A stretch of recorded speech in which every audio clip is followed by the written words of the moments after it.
Se ha dicho que después de conquistar el mundo, los romanos ya solo podían temer a los elementos. Y es verdad que las dos principales amenazas que se cernían sobre Roma eran el agua y el fuego. Las periódicas crecidas del Tíber, que anegaban las zonas bajas de la ciudad, arrastraban a su paso hombres y casas en una marea incontrolable. Pero los incendios, impredecibles y devastadores, eran aún más terribles. A comienzos de nuestra era, Roma era una ciudad mal urbanizada, abarrotada de casas de madera, apretadas unas contra otras, con estrechas callejuelas que no dejaban correr el aire ni permitían un desalojo rápido de sus habitantes. Al caer la tarde, las principales fuentes de iluminación eran lámparas de aceite y antorchas de estopa untadas con brea. A pesar de la cercanía del río y de la constante construcción de acueductos, los barrios más desfavorecidos y superpoblados, precisamente los que corrían el mayor riesgo de sufrir un incendio, apenas disponían de fuentes de agua corriente. Con la llegada del imperio, Augusto y su lugarteniente Agripa, conscientes de estos problemas y de que la posición del emperador se apoyaba en gran medida en el contento del pueblo, intentaron encontrar una solución a los males más acuciantes de la ciudad. Para evitar los incendios, se creó un cuerpo permanente de bomberos a imitación de otros que ya existían en las avanzadas ciudades griegas. 600 esclavos, propiedad del Estado, velarían día y noche para sofocar las llamas y auxiliar a las víctimas de las catástrofes. Pero todos los esfuerzos fueron vanos, y Roma pronto pudo comprobar que no se libraría fácilmente de sus eternas amenazas. El año 64 después de Cristo, bajo el reinado de Nerón, se produjo el más conocido y terrible de todos los incendios que ha padecido la ciudad. El fuego comenzó cerca del Circo Máximo, en el lado más cercano al Palatino, probablemente en alguno de los comercios de la zona. Impulsadas por el viento, las llamas alcanzaron las enormes gradas de madera del circo y se extendieron, ya incontrolables, hasta las zonas habitadas del extremo opuesto, sembrando a su paso el pánico y la muerte. Mientras sus casas caían sobre ellos, devoradas por el fuego, en medio del humo y de un calor abrasador, hombres y mujeres se esforzaban por rescatar a sus seres queridos o trataban en vano de arrancar a las llamas alguna de sus pertenencias. En las estrechas callejuelas, bastaba la caída de alguien, derribado por el calor o la asfixia, para obstruir el paso a los demás. Atrapadas entre la muchedumbre y el fuego, las gentes se revolvían como animales salvajes, y fueron muchos los que murieron aplastados por sus propios semejantes. Otros, sin embargo, se arrojaban voluntariamente a las mismas llamas en las que acababa de perecer un ser amado. Al caer la primera noche, los gritos de dolor superaban al crepitar de las llamas.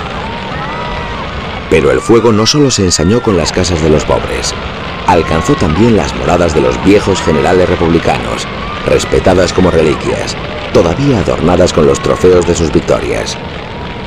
Incluso algunos dioses debieron abandonar la ciudad en esos días terribles al perder su morada terrena, porque el fuego, implacable, no distinguía entre lo divino y lo humano. Con el paso de los días, las llamas fueron devorando uno tras otro los principales barrios de la ciudad. Aquellos que al principio habían encontrado refugio en casas de amigos y familiares, se veían sorprendidos nuevamente por el fuego en barrios apartados que hasta entonces creían seguros.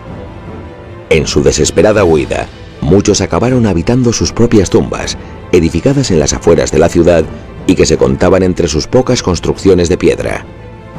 Tras haber perdido familia y posesiones, sin agua ni comida, los romanos aguardaban mansamente, a las puertas de sus propios sepulcros, la llegada de la muerte. Cuando el sol se puso el sexto día, parecía que la ciudad nunca vería un nuevo amanecer. De los 14 barrios en que se dividía Roma, solo 4 permanecían intactos. 3 habían sido arrasados hasta sus cimientos, y del resto solo quedaban las vigas humeantes, el esqueleto inservible de la antigua ciudad. Solo entonces, cuando el incendio perdía fuerza, Nerón abrió sus jardines para dar cobijo a la muchedumbre desesperada y ordenó traer provisiones desde el puerto de Ostia. De repente, el emperador se mostraba solícito y dadivoso. Pronto comenzaron a extenderse rumores inquietantes sobre él.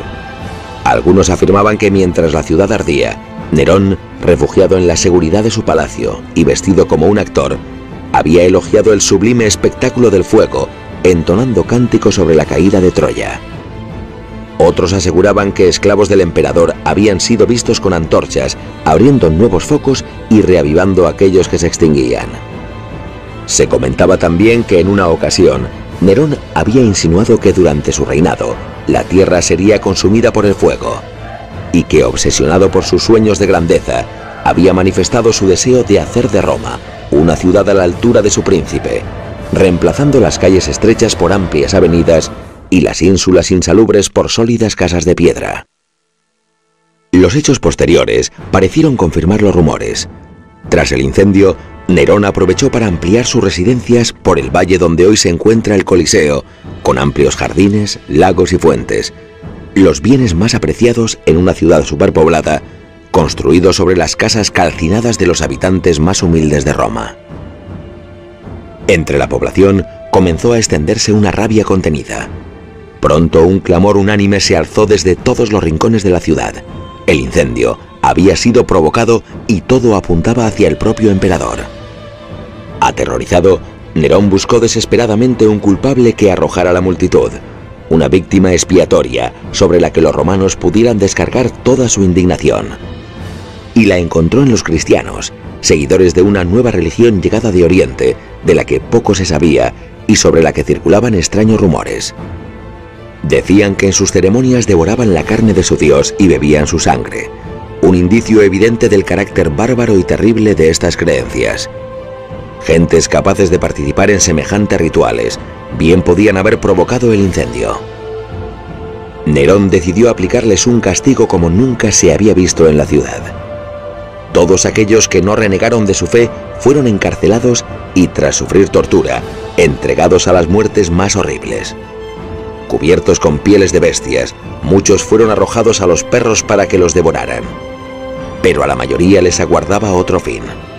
Cientos de cruces se levantaron para ellos en los propios jardines del emperador. Sus cuerpos fueron clavados en el madero y untados con brea para ser pasto de las llamas. Interminables hileras de cristianos, convertidos en antorchas humanas, iluminaron durante noches los cielos de Roma, con una luz más terrible aún que la del propio incendio. La persecución de cristianos emprendida por Nerón fue la primera de las que tuvieron lugar durante el Imperio Romano y sentó las bases jurídicas de las posteriores. En ella perecieron probablemente los príncipes de los apóstoles, San Pedro y San Pablo. A pesar de la pérdida en bienes y vidas humanas y de las espantosas consecuencias del incendio, lo cierto es que Nerón aprovechó la catástrofe para impulsar la construcción de una nueva ciudad con calles amplias y bien trazadas, y dictó normas urbanísticas que propiciaron la construcción de casas mejor preparadas frente a un incendio. La Roma que surgió de las cenizas del año 64 fue una ciudad más hermosa y habitable que la que habían consumido las llamas.